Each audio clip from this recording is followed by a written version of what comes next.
Yalnız geldim. Çünkü benim avukata ihtiyacım yok. Karımla konuşmak istiyorum. Bizi yalnız bırakır mısınız? Kusura bakmayın ama müvekkilimi yalnız bırakamam. Özellikle de siz bu haldeyken. Ne varmış benim halimde? Hı? Ömer Bey, yanımda konuşabilirsiniz. Size karımla konuşmak istediğimi söyledim. Lütfen izin verir misiniz? Ömer, lütfen. Bakın benim ofisimde bana sesinizi yükseltemezsiniz. Karımla konuşmak istediğimi söyledim. Bunun için sizden izin istemeyeceğim. Alacaksınız. Çünkü şu an karşınızda duran kişi benim müvekkilim aynı zamanda. Ve benim mekanımdasınız. Tamam, sorun yok. Lütfen. Peki Zehra Hanım. Nasıl isterseniz.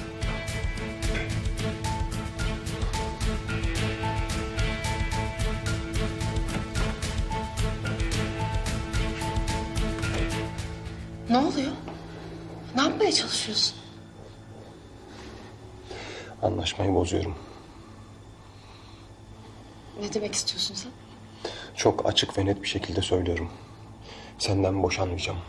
Ben seni bırakmayacağım. Ama neden? Bu işin buraya kadar gelmesi bile bir saçmalıktı zaten. Tamam da biz anlaştık. Sen kabul etmiştin. Bana söz verdin. Yalan mıydı? Kandırdın mı beni? Hayır. Hayır, bu öyle bir şey değil. Peki o zaman neden fikrini değiştirdin? Çünkü göz göre göre gitmene izin veremem. Ömer, biz bir karar verdik. Bu karara uyacaksın. Ya bana bunu yapmaya hakkın yok. Sözünü tutmak zorundasın. Ben bu işin daha fazla uzamasını istemiyorum. Bitsin artık lütfen. Hayır. Hayır, bitmeyecek. Anladın mı? Zehra, ben seni seviyorum. Çok seviyorum. Ya biz bunları konuştuk, şimdi tekrar en başa mı dönüyoruz? Evet. Evet, konuştuk. Daha doğrusu sen konuştun. Ve bir karar aldın. Bu karara beni zorladın. Zorladım, öyle mi? Evet. Zorladım. Ben sana daha önce söyledim. Ben senden boşanmak istemiyorum. Senden ayrılmak istemiyorum dedim. Demek öyle. O zaman mahkemede görüşürüz. Zehra, öyle bir şey olmayacak. O mahkeme olmayacak. Ya Ömer, yeter artık ya. Yeter artık. Senin derdin ne ya? Bırak beni. Anlamıyor musun? Yapamıyorum işte. Kimse beni anlamayacak mı ya? Zehra, tamam bak. Hayır, dokunma. Dokunma bana. Sakın dokunma. Sadece dinle. Yalvarıyorum, artık duy sesimi. Ya beni sevdiğini söylüyorsun. O zaman gör artık şu halimi. Ya ben artık bu hayatı istemiyorum. Yapamıyorum. Nefes alamıyorum. Acı çekiyorum ben ya.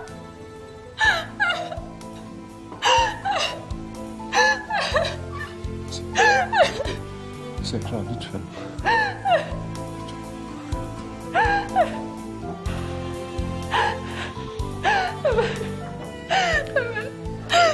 Yalvarırım. Yalvarırım, bırak beni gideyim. Bırak beni.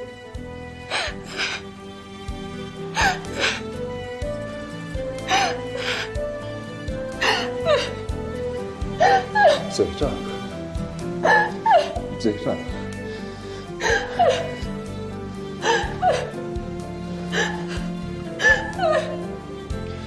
Zehra. Ağlama. Ağlama lütfen.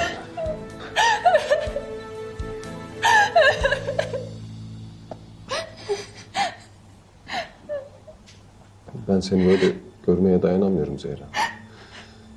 Üzülmene dayanamıyorum Zehra.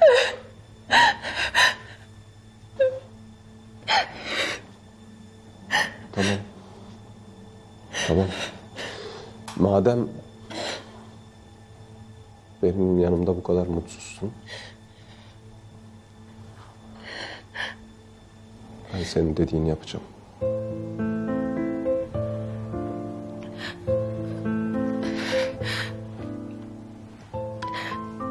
Beni yatıştırmak için böyle söylüyorsun. Eğer bu da bir oyunsa... Hayır. İstediğim için değil.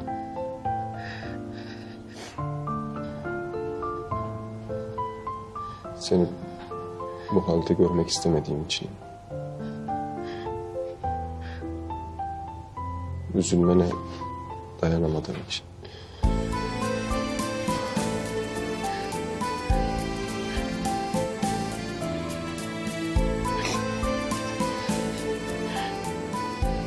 Yani... boşanmayı kabul ediyor musun? Seni bu kadar üzen bir kararda daha fazla direnemem.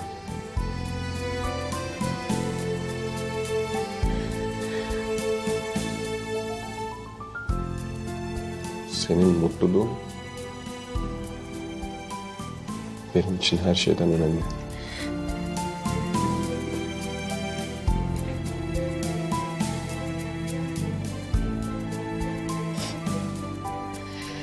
Kendi mutluluğumdan bile önemli.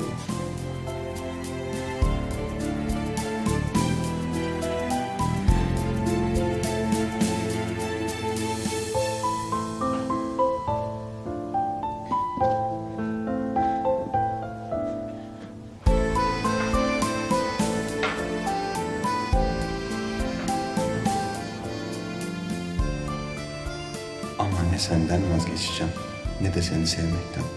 Hep bende kalacaksın Zehra.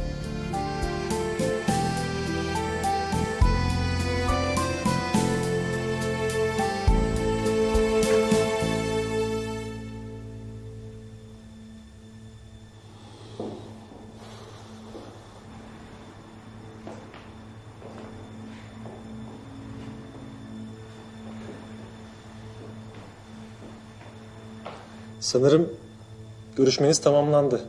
Kararınız? Ben mahkemeye geleceğim. Uzlaştığınıza sevindim. O zaman duruşma saat 16'da. Bir 10-15 dakika daha erken gelirseniz çok iyi olur. Bürokratik işlemler için.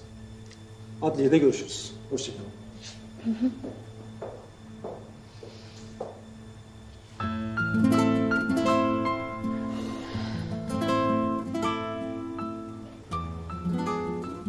Bir şey söyle Zehra. Bir şey. Böyle olmasını ben istemedim. Böyle. Biz böyleyken gidecek misin?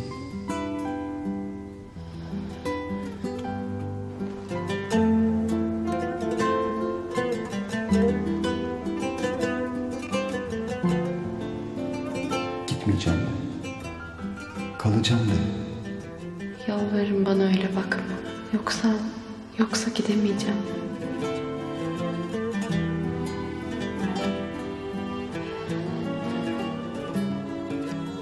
Yarın...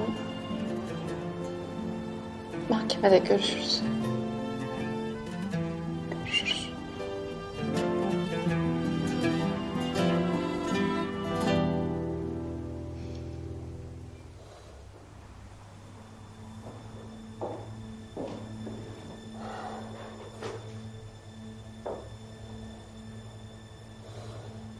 Gelmeyeceğinizi düşünmeye başlamıştım. Saat konusunda çok dakiyimdir. Saniye bile olsa geç kalmak istemem.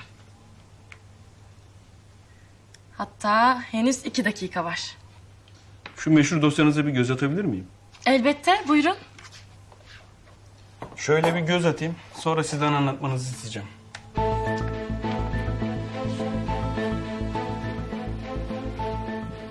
Ne değiştirdin üstünü? Deli misin kızım sen ya?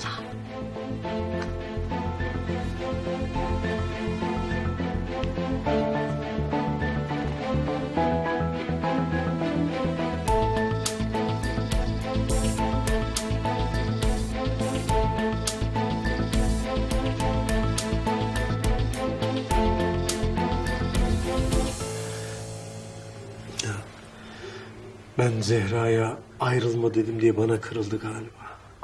Öyle mi? Şimdi bana ayrılmak istediğini söylediğinde ben acele etme. Yani birbirinize biraz zaman tanıyın.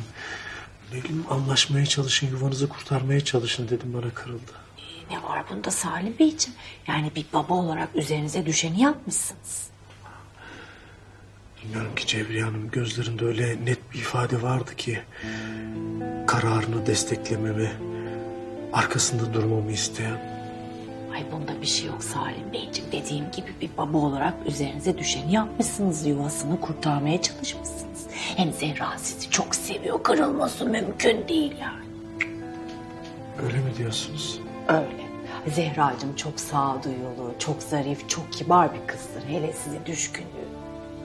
Evet, haklısınız. Yani sizin içinizden geçeni de, maksadınızı da bilir. Ayrıca ne karar verirse versin sizin onun arkasında duracağınızı da bilir yani. Elbette. Aksi düşünülemez. İnşallah yine de otururlar, konuşurlar. Yuvalarını kurtarmaya çalışırlar.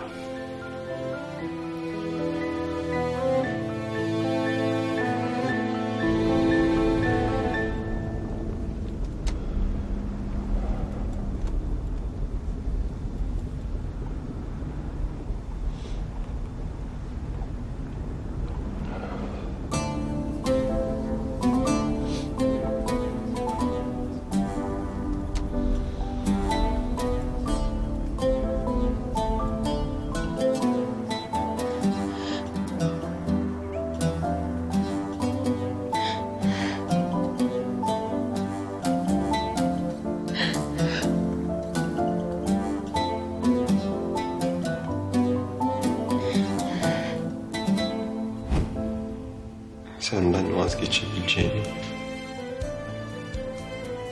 seni bırakabileceğimi nasıl düşünürsün?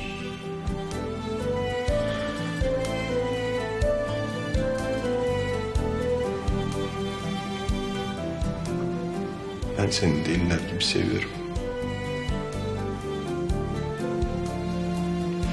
Ben sana deliler gibi aşığım.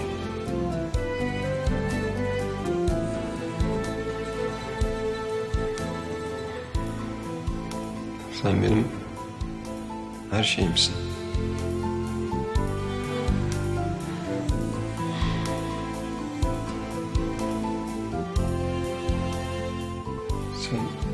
Sen olmasan ben yaşayamam.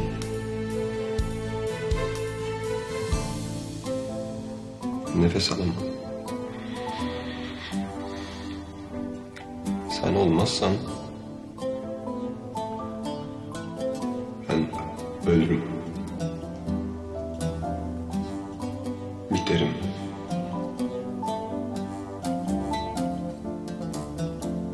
Yok olurum.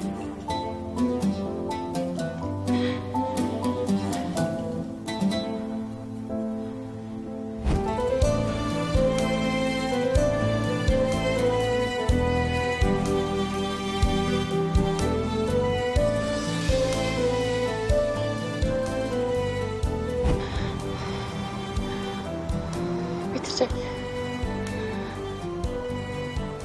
Birkaç saat sonra her şey bitecek.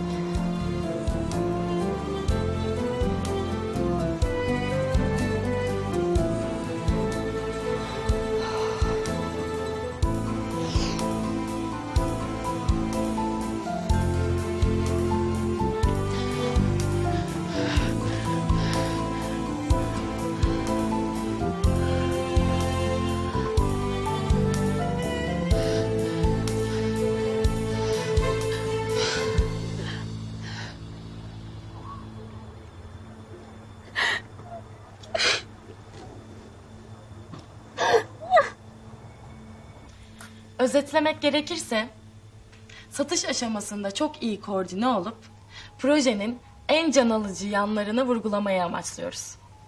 Bravo. Beklentimin çok üstünde bir performans. Bir solukta anlattığınız, özetlediniz. Ağzınıza sağlık Sabah Hanım. Beni dinlediğiniz için teşekkür ederim. O halde toplantı bitmiştir.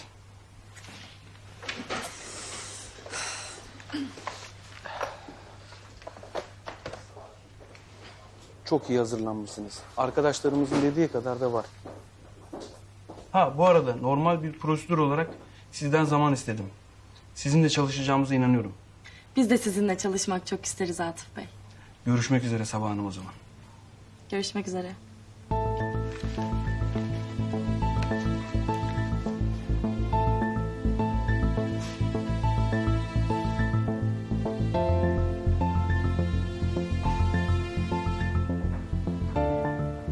Ne dedi?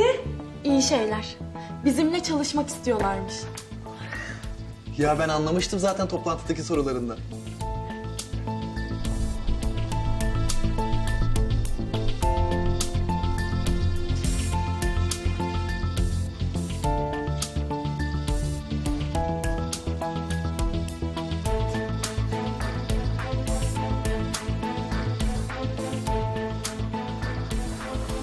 Kolay gelsin. Sağ olun.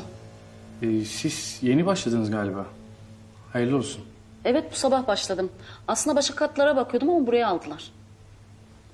Sizin yerinizde çalışan bir arkadaş vardı. O ne oldu? Nebati diyorsunuz. Evet. Bilmiyorum ki. Diğer arkadaşlar da öyle aniden ayrıldığını söylediler. O yüzden ben de buraya geldim. Anladım. Peki. Tekrar hayırlı olsun. Çok sağ olun.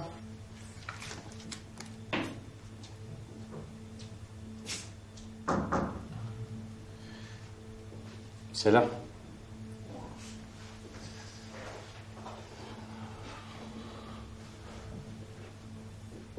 Sana bir şey sorabilir miyim? Evet dinliyorum. Biraz önce gördüm de yeni bir temizlik çalışanı almışlar. Sen Nebahat'in gittiğini biliyor muydun? Bu sabah geldiğimde öğrendim. Niye gitti acaba? Bir fikrin var mı senin? Hayır. Hiçbir fikrim yok. Ayrılmasına üzüldüm. Paraya ihtiyacı var gibiydi. Muhasebeden avans isterken görmüştüm. Paraya ihtiyacı olmayan var mı ki? Kuruma uygun değilmiş demek ki. İyi de Şu raporlara son kez göz atsam. Bitsin artık.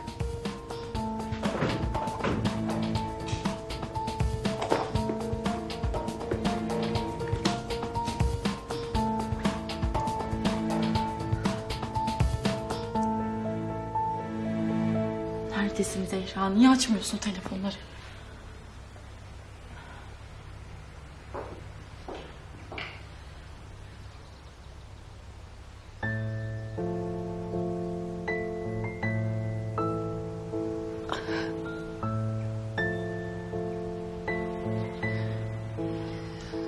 Canım gel, gel otur şöyle.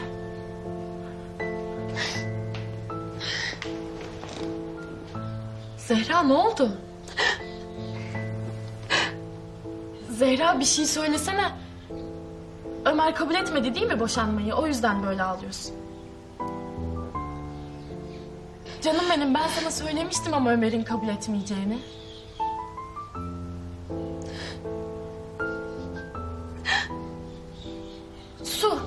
Su içer misin?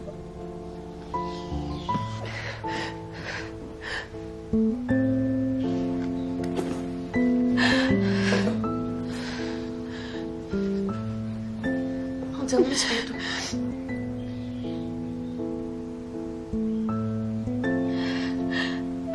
Ver canım.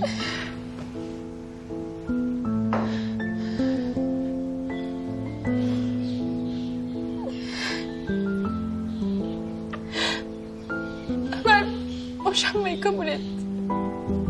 Kabul mü etti?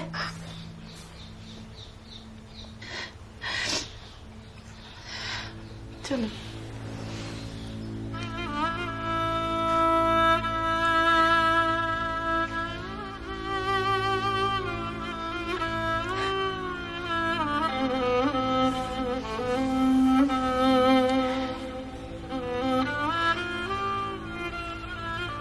Sevgi her engeli aşamıyormuş. Biz yapamadık. Olmadı. Zehracığım, bir tanem canım benim. Gün doğmadan neler doğar demişler. Var ya, sırf sen ağlıyorsun diye ağlıyorum he. Yoksa şu kadarcık inanmıyorum sizin ayrılacağınıza. Sabah. Ne bileyim, öyle bir his var işte. Yani gerçekten. Öyle hissediyorum. Sanki hiç ayrılmayacakmışsınız gibi.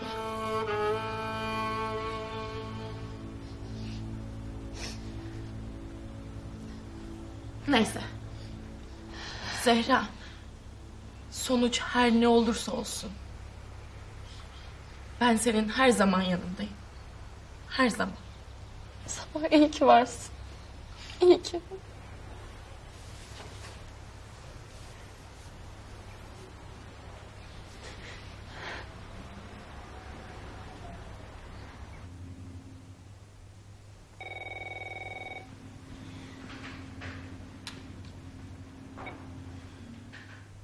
Ömer Bey, toplantınız saat 3'te. Önden incelemeniz gereken dosyaları getireyim mi? Hayır Selim. Toplantıyı iptal et. Ama Ömer Bey, bu toplantı gemi işletmesiyle ilgili anlaşma içindi. Aylar öncesinden belirledik gününü. Şehir dışından katılımcılar var biliyorsunuz. Çoktan gelmişlerdir. Selin, söylediğin her şeyi biliyorum. Sen dediğimi yap. Toplantıyı iptal et. Nasıl isterseniz Ömer Bey. Ayrıca kimseyle görüşmek istemiyorum. Telefonları da bağlama. Peki.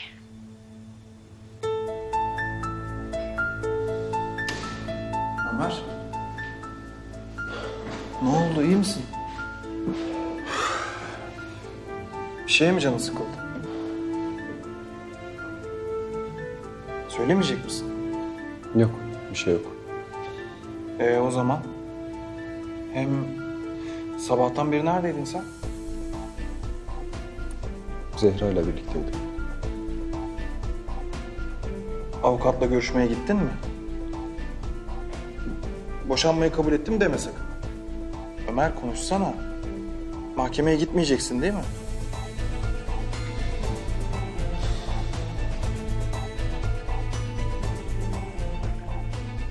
Kabul ettin.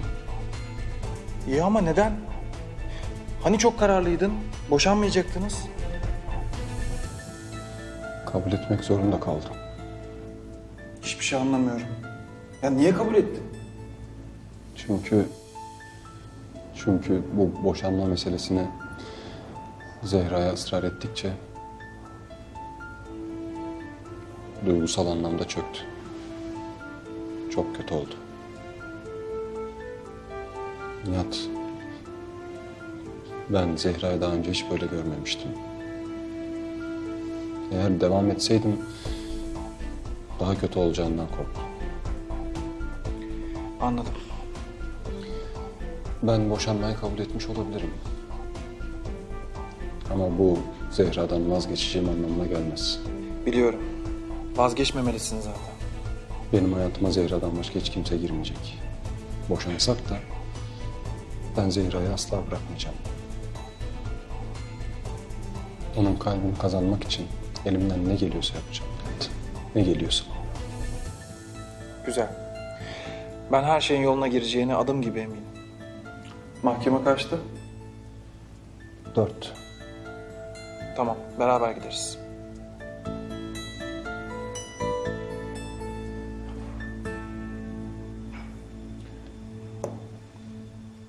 İstersen bir de geçen ayın verilerinin de üstünden geçelim. Yani tamamlanmadı ama fikir verir belki. Tamam olur.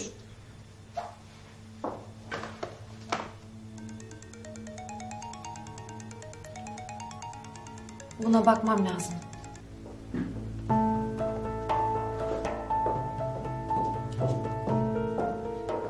Alo. Tamam. Çok mu kötü? Her zaman yaptığımız şeyleri yapacaksın. Benim işim var. Tamam geleceğim. Kapatmam lazım.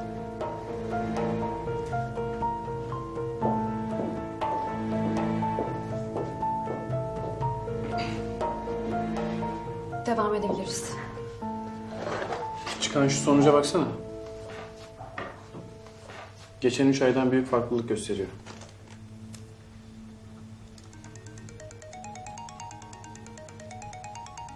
Affedersin.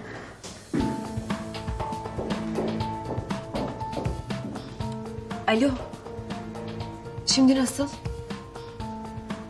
Tamam. Rahatlamasını sağla. Ben ilacı getireceğim birazdan. Tamam. Görüşürüz.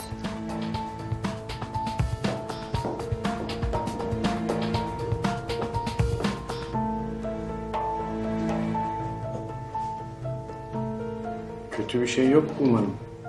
Yok. Yemekten sonra devam etsek olur mu? Tabii olur.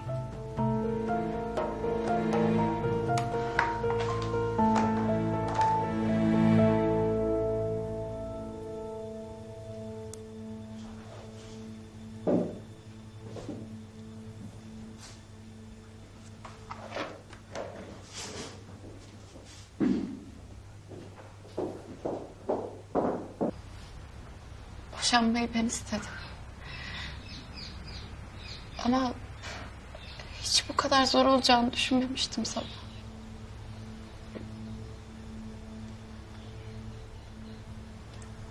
Böyle hissetmen çok doğal canım. Çünkü sevdiğin birinden ayrılıyorsun sonuçta.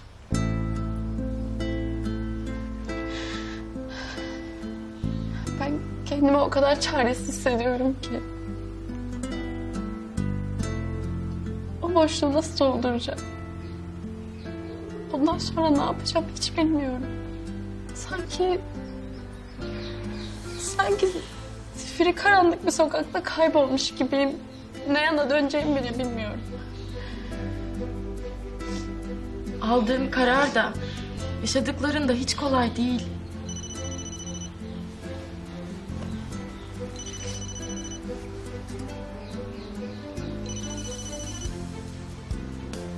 Niye açmıyorsun? Ayşe arıyor. Boşanma meselesini bilmiyor değil mi? Ömer anlatmadıysa evet bilmiyorum. Ama ya anlattıysa sabah ben ne diyeceğim, ne yapacağım? Yani kafam o kadar dolu ki yanlış bir şey söylemekten çok korkuyorum. Açman lazım ama.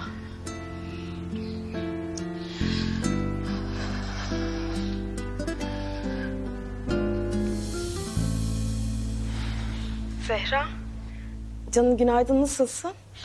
Günaydın Ayşe'cim. İyiyim, sen nasılsın? İyiyim, sağ ol. Ya seni sabah kahvaltıda göremeyince merak ettim. Evet. Benim halletmem gereken işler vardı da o yüzden biraz erken çıktım. Anladım canım. O zaman ben seni daha fazla meşgul etmeyeyim ama... Ya dün gece nasıl geçti onu soracaktım. Çok kısa anlatsana. Çok güzeldi. Ya çok sevindim. Ama detayları istiyorum. Neyse sen şimdilik işine bak. Öpüyorum seni. Ben de, görüşürüz.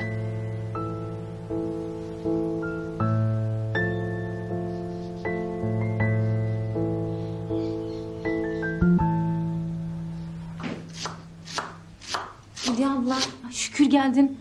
Bahşendan'ın dışarı çıktığını fark edince çok kızdı. İşim vardı, ne yapayım? Gelince hemen beni görsün dedi. Görsün mü dedi. Yine azarlayacak. Bu yaştan sonra bir de azar işliyoruz. Lütfen hemen git yanına. Daha fazla sinirlenmesin. Tamam, gidiyorum.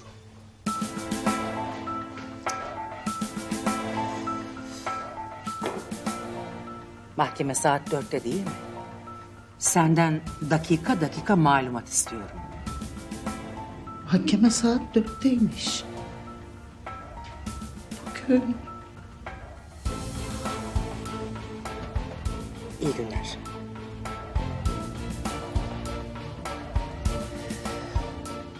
Saat 4'ten sonra daha iyi bir gün olacak inşallah.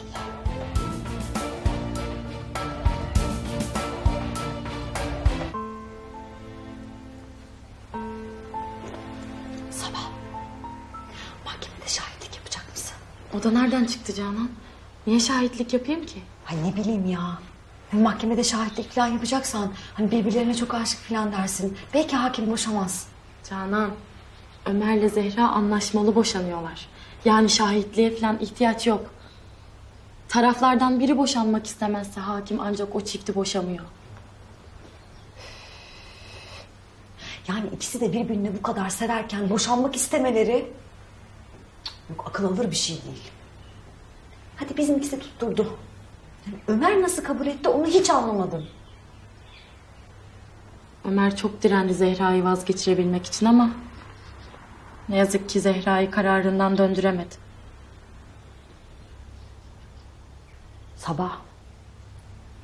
Bu Ömer. Ay Zehra'yı kandırıyor olmasın? Canan ne diyorsun Allah aşkına? Ben de durmuş seni dinliyorum burada. Ya diyorum ki Zehra'ya he he deyip mahkemede hayır mı diyecek acaba? Boşanmak istemiyorum ben mi diyecek? Keşke ama... Ömer öyle bir adam değil biliyorsun. Ay keşke öyle bir adam olsa. Boşanmak istemiyorum dese, gurur yapmasa ya.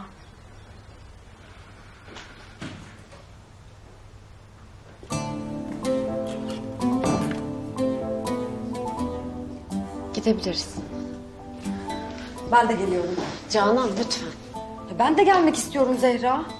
Ya senin yanında orada olmak istiyorum. Ya kuzenimi böyle bir günde yalnız bırakacak değilim herhalde. Canancığım. Bak eğer halamla babam arayıp ikimize de ulaşamazsa çok merak eder. Endişelenirler. Babam şüphelenebilir. Lütfen sen burada kal. Bu dava sonuçlanana kadar hiç kimse bir şey öğrenmesin istiyorum. Sessiz sedasız bitsin bu iş. Ha, sessiz sedasız. Tabii. Sen mahkemeden sonra gör bakalım ne kıyamet kopacak. Canan, lütfen daha fazla üzme beni. Bak şu an gerçekten bunları düşünecek durumda değil. Tamam. Tamam. Ben buradayım, merak etmeyin. Hadi canım biz çıkalım. Canım. Çok üzülüyorum ama elimden hiçbir şey gelmiyor. Zehra, hakkında hayırlısı neyse o olsun. Sağ ol.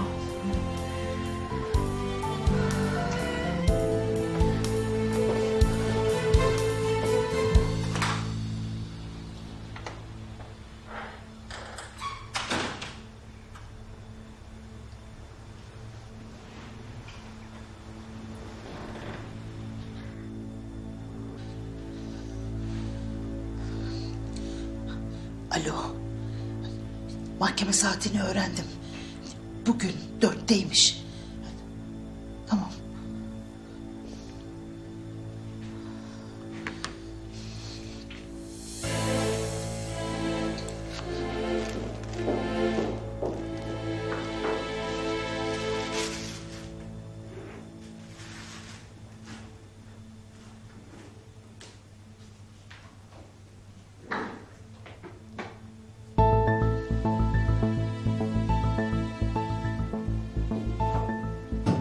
Hemen çalışmaya başlasak iyi olur. Tamam, ben hazırım. Şu kredi girişlerinde kalmıştık, geçen ayın verileri. Oradan devam edecektik. Tamam, oradan başlayalım.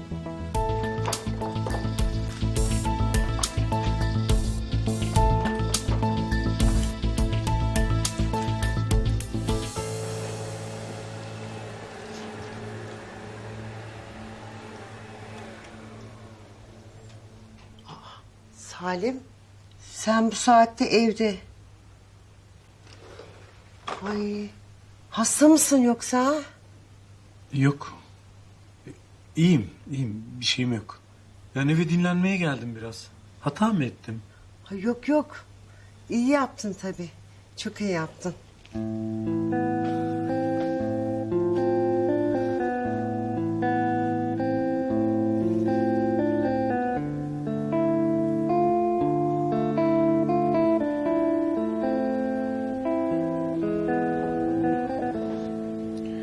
Ömer.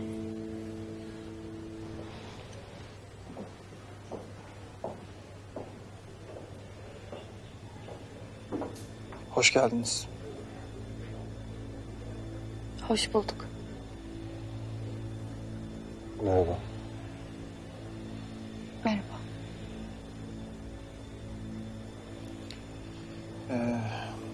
Duruşmaya daha var. İsterseniz bir kahve içelim. İyi olur aslında. Tamam. Ben alıp geliyorum. Ben de geleyim, yardım edeyim size.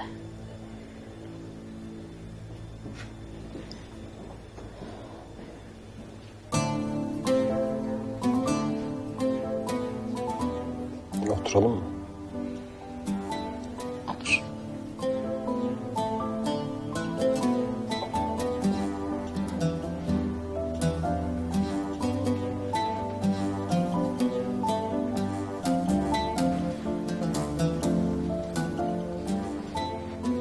Bitsin mi istiyorsun Zehra? Gerçekten bunu mu istiyorsun? Buradayız ama ben seni seviyorum Ömer. Çok kırdım seni. Biliyorum. Ama iyileştirebilirim. Birlikte iyileşebiliriz. Ben düzelemiyorum. Denedim. Çok denedim. Olmadı. Keşke affedebilsem beni. Artık her şey için çok geç. Her şeye baştan başlayabiliriz. Sen istersen eğer şu kapıdan birlikte çıkarız. Ve yepyeni bir hayata adım atarız. Ayrılsak da ölene kadar seveceğim seni. Sadece seni. Zehra, senden asla vazgeçmeyeceğim. Asla.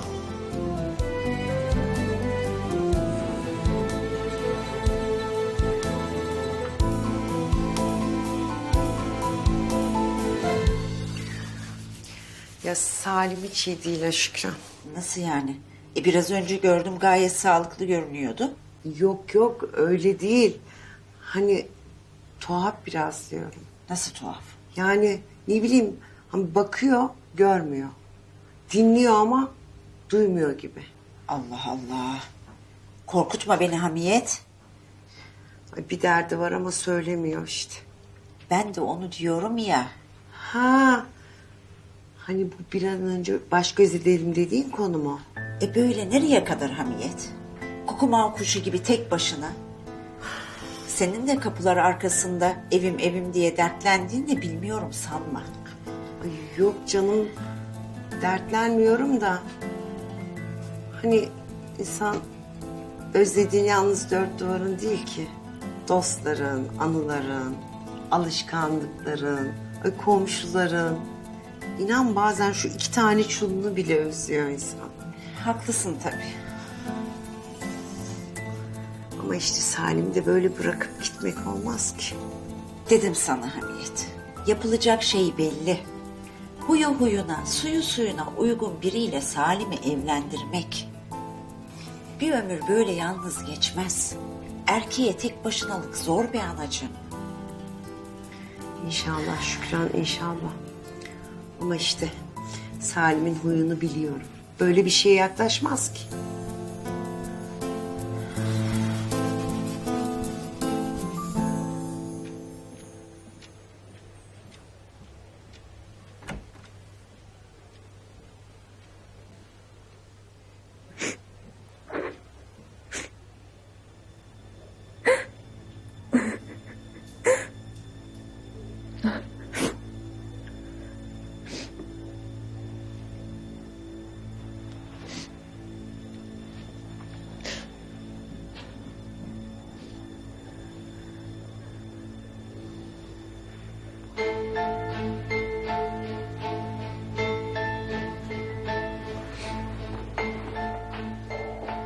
Zehra. Zehra iyi misin? Gel. Gel otur şuraya. Su ister misin? Su getireyim mi sana? İyi olur. Tamam. Bekle beni burada. Geliyorum.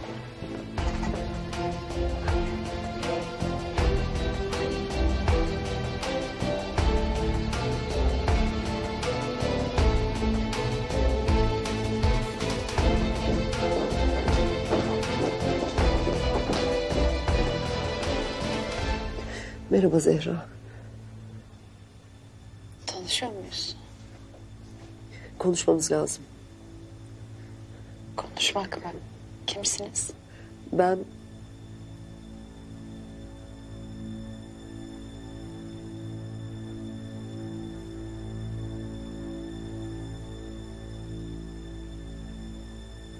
Ben Ömer'in annesiyim.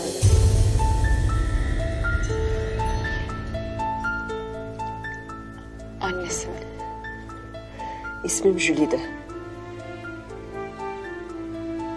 Ama siz... Ne olur dinle beni.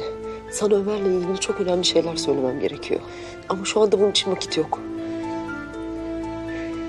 Lütfen Ömer'den boşanma kızım. Yalvarırım. Önce söyleyeceklerimi dinle, sonra kararını verirsin, olur mu? Lütfen. Neden? Ne anlatacaksınız ki bana? Şu anda bunun için vakit yok. Ama öğrenince eminim sen de bana hak vereceksin. Hem senin merhametli, vicdanlı bir insan olduğunu biliyorum. Nereden biliyorsunuz? Konuşuruz bunu da. Beni tanımadığın için şüphe ediyorsun belki ama sana yalvarıyorum. Evladını korumaya çalışan bir anne olarak yalvarıyorum. Bu evlilik biterse hem sana hem Ömer'e yazık olur.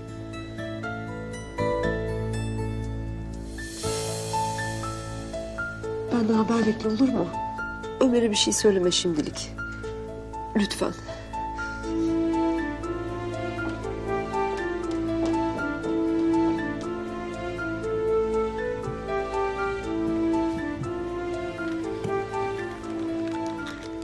Zehra, iç biraz.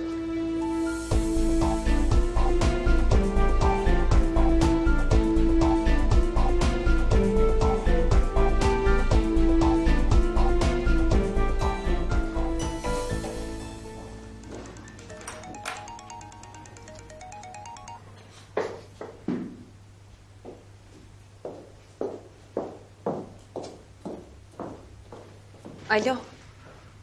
Az bir işim kaldı. Birazdan izin alıp geleceğim. Tamam. İlaç yanımda. Tamam. Görüşürüz.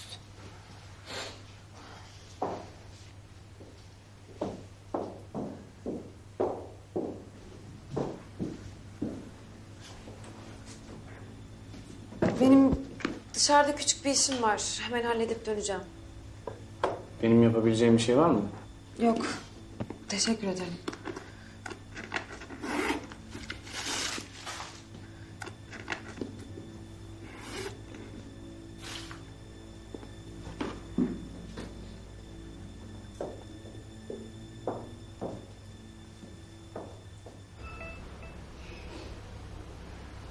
Efendim? Kerem Bey, merhaba. Hande ben. Merhaba Hande Hanım, nasılsınız? Teşekkür ederim. Atıf Bey size toplantı sonucunu bildirmemi istedi. Ben Sabah Hanım'a ulaşamayınca sizi aradım. Sabah Hanım önemli bir işi vardı. Muhtemelen onun için açamamıştır. Anlıyorum. Atıf Bey projemizin satışında sizinle çalışmaya karar verdi. Öyle mi? İki taraf için de hayırlı olsun.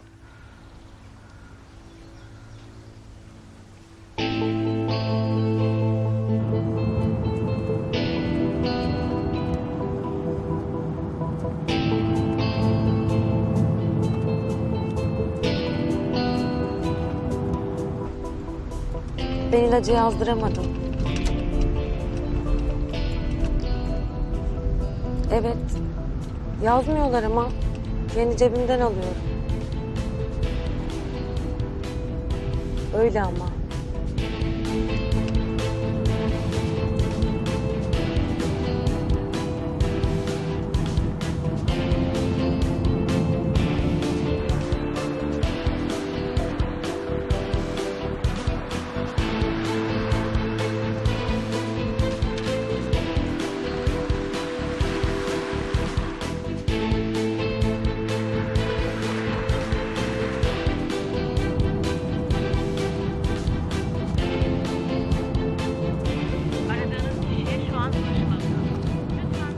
Özge amma konuştun ya. Bir kapatsana şu telefonu.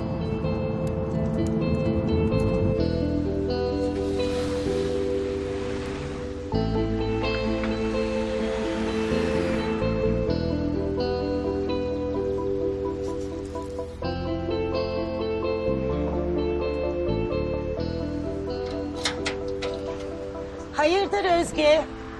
Bugün erkencisin. Gün içinde seni evde görmek. Bugün öyle oldu. Erken çıkmam gerekti. Kolay gelsin. Teşekkür ederim. Nasıl ya?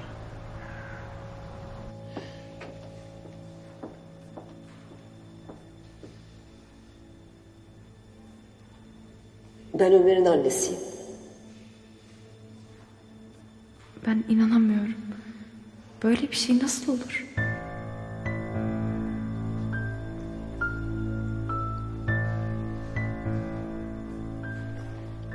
Zehra, bu yüzünün hali ne böyle?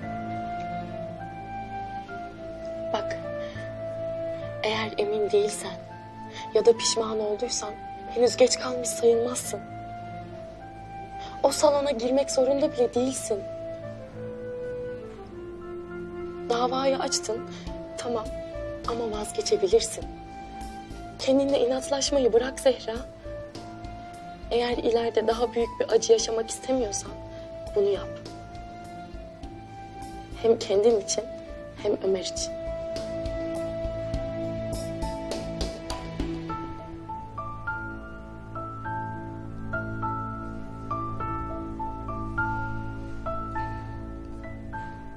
İkiniz de ne kadar kötü görünüyorsunuz.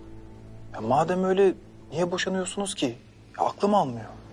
Zehra çok kötü görünüyor. Öyle. Ama sen de iyi görünmüyorsun. Bak hala geç değil. Boşanmak istemediğini söyle hakime. En azından zaman kazanmış olursun.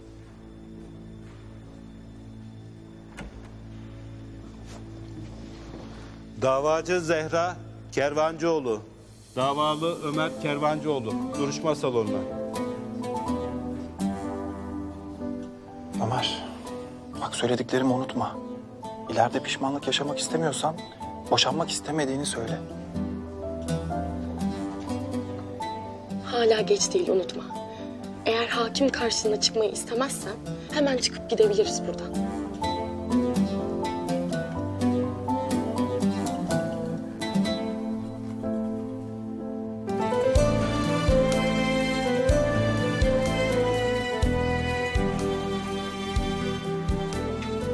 Zehra.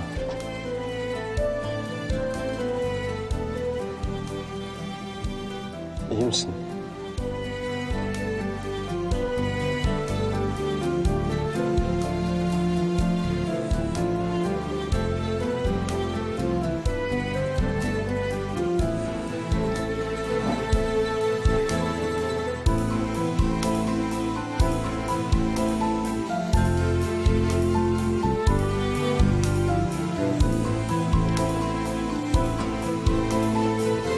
Davacı, Salim'den olma, Selim'den doğma. Zehra Kervancıoğlu. Davalı, Tahir'den olma, Jülide'den doğma, Ömer Kervancıoğlu.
Evet, davacı Zehra Kervancıoğlu.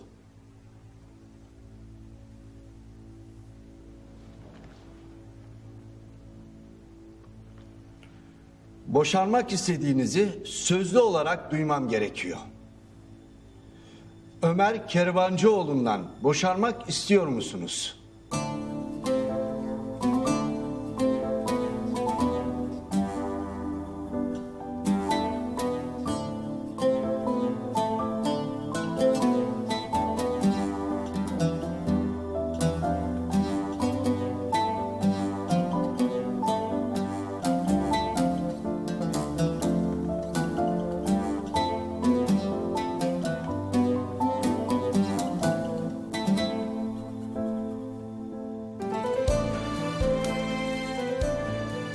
Sana yalvarıyorum.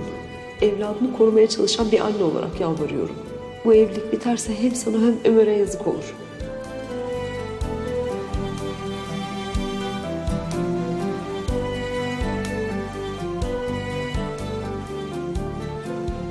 Zehra Kervancıoğlu, Ömer Kervancıoğlu'ndan boşanmak istiyor musunuz?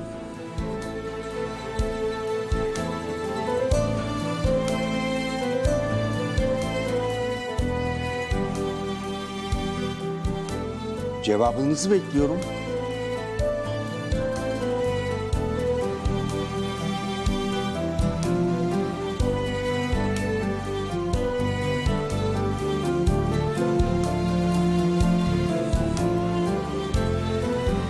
Hayır. Boşanmak istemiyorum.